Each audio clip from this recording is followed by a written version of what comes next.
campaigns survive. But we're waiting for an answer to a third question. What is going on with Senator Mitch McConnell? All this and more next. This is Washington Week with The Atlantic. Corporate funding provided by Consumer Cellular. Additional funding is provided by Koo and Patricia Ewan for the Ewan Foundation, committed to bridging cultural differences in our communities. Sandra and Carl DeLay Magnuson, Rose Herschel and Andy Shreves, Robert and Susan Rosenbaum, Jay and Sharon Rockefeller, Charles Hamawee through the Charles Hamawee Fund, Steve and Marilyn Kerman, Leonard and Norma Chlorfine, and by contributions to your PBS station from viewers like you. Thank you. Once again, from the David M. Rubenstein studio at WETA in Washington, Editor-in-Chief of The Atlantic and moderator, Jeffrey Goldberg. Good evening and welcome to Washington Week. This is very much an I told you so kind of week for many people in domestic and international politics. On the domestic side, a lot of people have been telling the Democratic Party, maybe you shouldn't pin your Senate hopes on a guy with a Nazi tattoo. It wasn't the Nazi tattoo that did in Graham Platner, of course. It was a rape allegation that caused the left wing of the party to finally give up on their beloved putative oysterman. The big question for Democrats now is how to salvage Maine, which they pretty much have to win in order to take control of the Senate. It's looking to be a real self-inflicted wound for the party. On the international front, the I told you so's are coming from people who had no faith in either the Iranian regime's desire to shed its deeply embedded extremism or in the Trump administration's ability to negotiate a complex and durable deal, a deal that might cause American voters, among others, to think that maybe this war was actually worth it.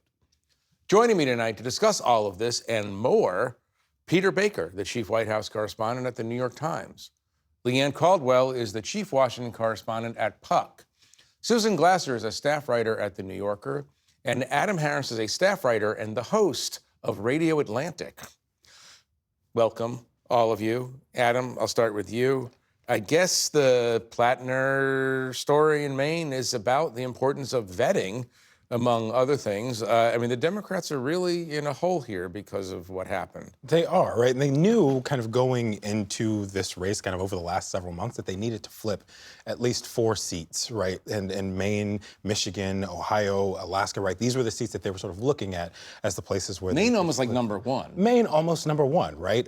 But I think that a part of this, it comes out of them over-learning or sort of learning the wrong lesson from 2020 and 2024, sort of looking for the prototypical candidate who can win back, the sort of isolated white male voters that they may have thought that they lost to President Trump, as opposed to sort of understanding a policy preference that voters might be thinking of, a dissatisfaction with an establishment that they might be thinking of, as opposed to an identity that they thought that the voters might be interested in. Remember the Brady Bunch episode when they made Greg a rock star because he fit the suit? I actually don't. Because you're younger than I am? Is that what you're trying to imply? You're successfully implying it, but that's what came to mind for me. Leigh, how did this happen? Like, how do you go from a guy no one's ever heard of to becoming the standard bearer for what Adam is talking about, the white working class, we're going to get him back, to this disaster? So, obviously, Graham Platner was found by these political operatives, young political operatives who did very little vetting. And he was connected with an agency that focuses on these progressive candidates. But how he gained so much support is he is charismatic. He was a good messenger. And he had the message that the progressive left, the Bernie Sanders wing of the party, is really looking for. It's anti-corporate, anti-APAC. There's calling out a genocide in Gaza, Medicare for all of these economic issues that were really important to this faction of the Democratic Party that really motivated voters in Maine. Right, but, well, it's very interesting to sort of do a postmortem of the process. But let's talk about what happens in the next few days as well, because the Democrats in Maine have to get a candidate to run against a very formidable person. Yeah. So what are they going to do to figure out how to get this going again? Yeah, so the Maine Democratic Party is trying to figure out a process in a very quick amount of time. They have to have a process by June 27th or There's July never 27th. been a process before for this, No. because he is the nominee. He Yeah. was the nominee. Friday evening, he finally officially withdrew. Right. So there are candidates who are putting their names forward. They have to get 500 signatures to be officially confirmed or on the ballot. And then everyone's trying to figure out what this process is. They are still working on it, but what they don't want is they don't want the party, they don't want their thumbs on the scale by the National Democratic Party. They don't want to be accused like they are trying to skirt or place someone that they want in the process. They took a lot of lessons from the Kamala Harris-Joe Biden situation 2 years ago. So they're trying to make it look as open and transparent and inclusive for Maine Democrats as possible. But I will say there's this internal battle still of what this candidate is going to look like. Some of the progressives are already getting behind people. There's the more centrist faction of the party who says we need someone with a pulse who can unite the party. And so, this is just the beginning of a very complicated way to try to beat the most battle-tested Republican senator on the map right now. Right. Peter, I want you to watch Senators Elizabeth Warren and Bernie Sanders talk about Platner before the rape allegation surfaced. And I said to myself, that's my kind of man. Because that is a man who not only has the values, but a man who believes in accountability. The guy that I saw up on the stage in Portland, Maine, rather a brilliant guy. I mean, really a strong fighter for the working class, very articulate, very smart. And I think as a nation, especially given the fact that we have a president who is convicted of 34 felonies, maybe we have to do a little bit of forgiveness. So going to Adam's point, is this desire on the part of the Democrats for the perfect archetype, is that hurting the party? Rather than looking for individuals who might make good senators and who could win their states, this hunt for this archetype, is that what's... Yeah, it's a hunt for an archetype, and I think there's a willingness to suspend disbelief about people from your own party that you wouldn't have for people of the other party, right? In other words, they would never have accepted a Republican candidate who had a Nazi tattoo. They would have said, that's outrageous. How could the Republicans nominate somebody like that? But if it's our guy, well, let's talk about redemption. Let's talk about somebody who has overcome his past to speak out for the values that we endorse. And I think that, it's a sign of where politics is today, right? We are willing to accept all kinds of things on our side because we don't like the other side so much. And where do you draw that line? And then in this case, they were willing to take a guy who had no history in elective politics that they could then, vet. And if you want to have an outsider, you're going to end up taking a chance. There's a reason why insiders run again and again, is because they have, for the most part, had some vetting at least. But this is an anti-insider year. You want to run against the insiders. That's the risk. I have to say I'm a little bit shocked that you're suggesting that tribalized hyperpartisanship makes you stupid. But it's your word, but I think it certainly changes your viewpoint. Right. And I also there's this world, right, where we should be thinking of forgiveness in politics, right?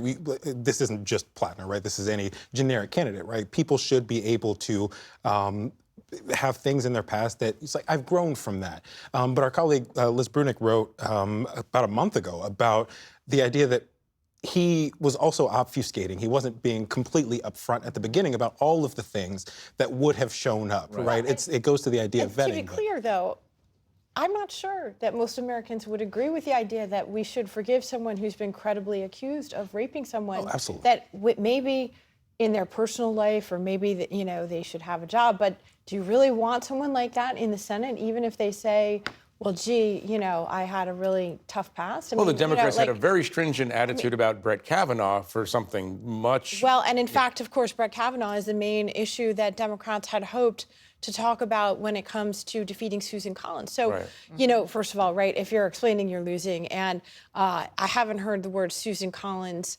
very much at all this week. It was really notable. If you looked at Graham Platner's very combative video announcing very reluctantly that he was pulling out of the race. He never mentioned Susan Collins. He never mentioned, the need for his party to come together or, the goals that he said he was professing. I thought it was a very angry, narcissistic performance. And again, it points to this idea and this question, I think, for Democrats as well as Republicans.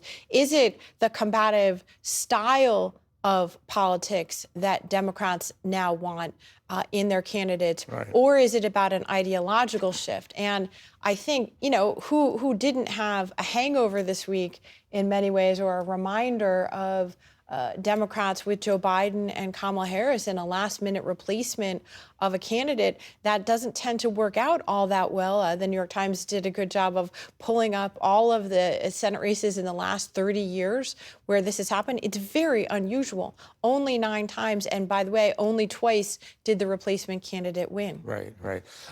Going back to what Adam was saying, I think that the rape allegation, I shouldn't say that it's across the board. It voids out a candidate's efficacy, because we know some examples, obviously some pretty large examples. But I think Adam was talking more about the Nazi tattoo, which, by the way, and we've talked about this on the show in last month or two. I was surprised that the Nazi tattoo, in and of itself, wasn't enough. And Peter's exactly right. If a Republican candidate, even a very moderate Republican candidate, is Susan Collins, so it's hard to picture Susan Collins with any tattoo. A moderate Republican who had a Nazi tattoo, the Democrats would have come down like a ton of bricks, obviously, on them. And yet our politics is such that on the same day that Graham Platner was accused of this, Donald Trump was ordered to pay $5 million to E. Jean Carroll, finally resolving her lawsuit, her successful lawsuit accusing him of sexual abuse. He was found liable by a court of law for having sexually abused E. Jean Carroll, and he's president of the United States. Well, for reasons that will take up books, we understand generally that there's huge carve-outs in our culture for Donald Trump's behavior, Access Hollywood, going back to that. And his party. I mean, look at Ken Paxton and, where Republicans have not abandoned him. I didn't see a big resumed call this week for him to drop out of the race, despite the many, many disturbing allegations against him. Right. Now, the flip side is, and I'm not usually, as you know, Jeff, the person who's like, oh, let's be all optimistic and upbeat here. But from the point of view of Democrats, this was a pretty divisive, damaging, I told you so week. However, it did come before this July 13th deadline for them to get a new candidate who might have a better chance to win. And I think if you look at the map overall of the Senate, to your point, the fact that it's even in play is a remarkable reminder of what we haven't been talking about, which is that Donald Trump has sunk to alarming low levels with the public. Right. There's little sign of him recovering. And as a result of that, as well as actually some strong Democratic candidates in places like North Carolina or Ohio or Alaska that might not have otherwise been in play, you're looking at that. You're seeing huge turnout. Right. From Democrats in the primary. Well, Leigh, let's talk about what Susan's referring to, the national picture for the 4 seats. They need to pick up a 4. Are they going to get it? Well, actually, Washington Democrats think that now that Graham Platner is out of the race, they actually think they have a better chance of beating Susan Collins. Is that what they think, or is that what they say? Well, they were looking at polling leading up. The New York Times Siena poll showed that Platner's support was starting to soften, and that was before these rape allegations came out. It was after other allegations. His fundraising had almost completely dried up. His big donors were not giving money to him, and so there was a lot of concerns about the viability of Graham Platner before this story even was released. And so they're thrilled that this is happening before this deadline so that they at least have an opportunity to try to get someone on the ballot to beat Susan Collins. Now, how it plays out, how the Democratic Party shuffles money around and how they spend money is still TBD. I'm told by sources that they expect to still spend in Maine, which they had announced earlier this week that if Platner was still on the ballot, that they were not going to.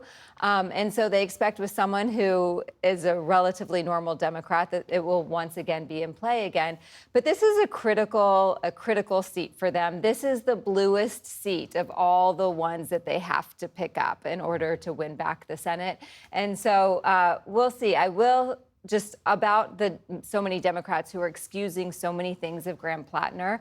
There was this internal battle that was happening in the party that the progressive left, again, they were excusing all of this because this was part of their plan and so necessary for them to prove to the Democratic Party that they could win with their policies, with their people, with their priorities in a barely blue state that give them legitimacy also heading into other Senate races and into 2028. And so that's a big reason why so many Democrats on the left were excusing this, because Platner was really their big hope of what the direction of the party could be. Adam, correct me if I'm wrong, but in the other states that are possibly in play, the Democratic candidates are definitely more to the center.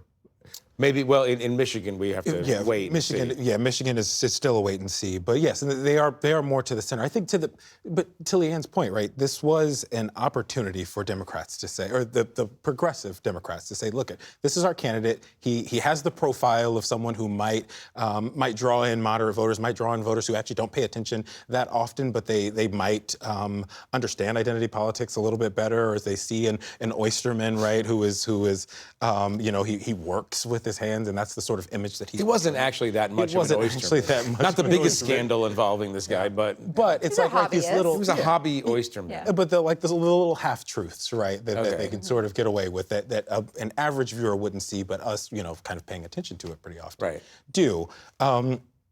Because we pay so much attention to oyster farming here at Washington Week, generally. But it did seem that he had united a sort of base there in Maine, right?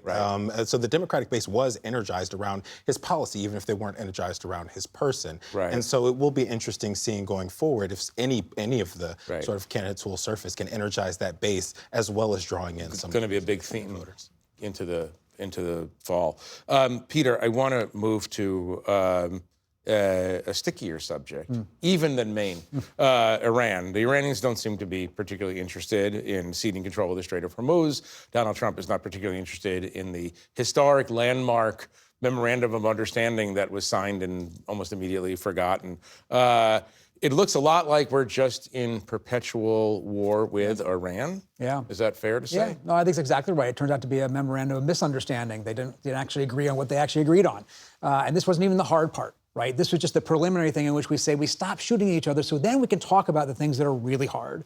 We couldn't even get through that. So it does suggest that we're not going to see a decisive agreement of any sort in the near term if we can't even get the short-term thing going. And clearly President Trump doesn't seem eager to relaunch the full-scale war that he had at the very beginning. That's not going to help his Republican candidates in Maine or anywhere else. So we're in this kind of middle ground, right? This kind of stasis where a little bit of war and a little bit of peace, a little bit of diplomacy and no actual resolution. And I'm not sure politically how that plays in the midterms, but that's on the factor at play, both in terms of how the White House looks at it and how the Iranians look at it, because they know our clock just like we do. Right. But I wonder if in terms of the midterms, I wonder if this is now just kind of perpetual background noise in a kind of way. It's just like there's always going to be this Iran problem. Gas prices are going to be elevated. Beef is going to cost a lot. Am I wrong in saying that? Is this a real threat if it continues this way to the Republicans in November? Yeah, I mean, Jeff, I was also very struck this week that we've become so inured. It seemed to me that it was really not treated as such a big deal. Remember that, for the previous 15 years, just the mere thought of the United States striking Iran, even in a single bout of airstrikes, was considered to be, one of the major debates that engaged foreign policy over and over again. And yet, Donald Trump just sort of casually now goes back to war, and the world just sort of shrugs its shoulders to a certain extent. And I was really struck by that Trump does this thing where he gets people accustomed to the previously unthinkable with remarkable speed. So he may be baking that into our politics, understanding that an achievable deal is not within sight, and so getting people used to the idea that this is going to continue. I think it represents a continued misreading on the part of the administration. They don't seem to have had a very good understanding of the dynamics with their Iranian interlocutors. They seem to have gotten it wrong over and over again about what they were even talking about. What could Trump or the Iranians do to advertently or inadvertently escalate this out of control? I mean, I think there's any number of scenarios, which is exactly why previous American administrations, Democrats and Republicans, didn't go down this route of opening up an open-ended conflict with Iran, because there are so many possibilities. And that was even before the age of drone warfare. You've seen America's partners in the Gulf extremely and increasingly unhappy, both because of the economic damage to their oil and energy businesses, also the civilian populations. There's the possibility of terrorism. President Trump flew over to Europe on his new Air Force One, gifted to him by Qatar, had to change planes in the middle of the trip to go back to the old Air Force One. Why? It appears from very credible reporting that was because the new Air Force One didn't have enough security precautions for a president who's Air defenses, anti-missile. Exactly. And the Iranians have targeted Donald Trump as well as other senior current and former American officials for credible assassination plots. So it's a very volatile environment in which we can all imagine any number of things going wrong and leading to a much more serious and genuine full-scale war, as opposed to the Trumpian kind of on-again, off-again war. By the way, you're exactly right about something. We've already baked into the conversation the fact that Air Force One is a gift of the royal family of Qatar. Right. Imagine if President Obama, President Biden, President Bush had taken a gift from an oil emirate, a non-democratic oil emirate, essentially, it would have been the scandal to end all scandals. But here we are just talking about it like it's normal. Something else that's not particularly normal is at the NATO summit, the Turkish president gave all of the assembled leaders a gift of a revolver, and we don't know if President Trump has taken the revolver back to Mar-a-Lago, do we? No. But he loves President Erdogan. He loves Erdogan. One of his very, very favorite strongmen. I want to have that discussion. It's a very interesting discussion. I want to have that discussion in another show about these new Middle Eastern dynamics. I do want to ask you one question very quickly, Peter, about NATO. It seemed like it went better than it usually goes when President Trump interacts with NATO. Yeah. Fair? Well, this is the you're beating your head against the brick wall and then you stop. It doesn't feel so bad. NATO summit, right? It didn't explode. It wasn't a disaster. So hey, it's a success. Right. At the end of the day, of course, there's still the President of the United States talking about going after Greenland. In other words, the territory of a NATO ally and so forth. Right. But yes, it could have been worse, and so they'll take that. Right. Leanne, question about Mitch McConnell. We don't really know how bad shape he's in. His office isn't saying. We've seen this again and again on Capitol Hill, where public officials don't tell the public what's going on. Can you shed any light on this? Yeah, and there's really no accountability for it. There's nothing they can do. Mitch McConnell is not running for re-election. But the reality is we don't know the state of his condition. There's been online conspiracy theories that he's dead or that he's brain dead. He had some phone calls this week with the two leaders, John Thune and John Barrasso, and a former aide of his. You know, before all of this started coming out, it was about 3 weeks ago, I do know that John Barrasso talked to him on the phone before there was all the conspiracy theories, so I don't think he's brain dead. But his office, it doesn't seem to be changing their policy of giving no information. All right. Adam, this is a last word to you. This doesn't seem like a great way to build trust in transparent democratic processes. No, and people, flatly no. Right, people have long sort of distrusted that the information they're getting from Congress is true, that their representatives are telling them the truth. And if you're not willing to just sort of be upfront, I think if there is a unifying theme of this whole thing, it's be upfront and have some character about it. But we've seen recently, Tom Keene was gone with depression for a long time. Senator Mitch McConnell, right, it is a there is a tendency to hide as opposed to just being upfront with the American people. Well, I'm going to be upfront about it and say that we're out of time, unfortunately. It was a really interesting conversation. We'll be talking about these issues again next week, but we're going to have to leave it there. I want to thank our guests for joining me. I want to thank you at home for watching us. For more on Senator Mitch McConnell's absence from Congress, please visit theatlantic.com. I'm Jeffrey Goldberg. Good night from Washington. Corporate funding for Washington Week with The Atlantic is provided by... In 1995, two friends set out to make wireless coverage accessible to all. With no long-term contracts, nationwide coverage, and 100% U.S.-based customer support. Consumer Cellular. Freedom calls. Additional funding is provided by Koo and Patricia Ewan for the Ewan Foundation, committed to bridging cultural differences in our communities. Sandra and Carl DeLay Magnuson, Rose Herschel and Andy Shreves, Robert and Susan Rosenbaum, Jay and Sharon Rockefeller, Charles Hamowy through the Charles Hamowy Fund, Steve and Marilyn Kerman, Leonard and Norma Chlorfine, and by contributions to your PBS station from viewers like you. Thank you.